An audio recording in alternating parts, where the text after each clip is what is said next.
del 2015. Comissions Obreres, DC, CSIC i AMPE i Conselleria signen el desacord. 1.400 docents interins rebremats després de les oposicions de 2013. Condenats a futur.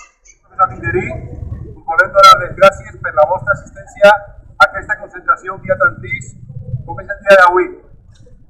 Un dia que commemorem el primer aniversari del mal anomenat Acord d'Interins, un document aprovat pels sindicats AMPE, CSIC, UGT i Comissions Obreres amb la consellera d'Educació Maria José Català.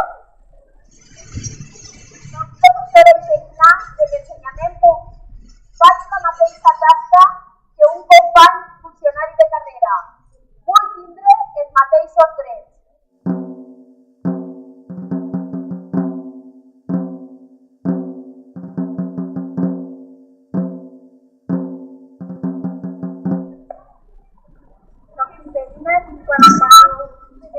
La possibilitat de treballar per a la resta de la meva vida.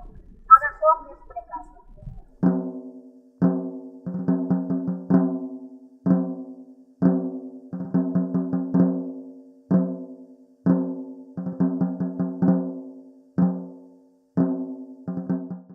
Jo soy interina de l'educació pública i no vull ser rebaremada per afavorir l'Església Catòlica i els interessos particulars.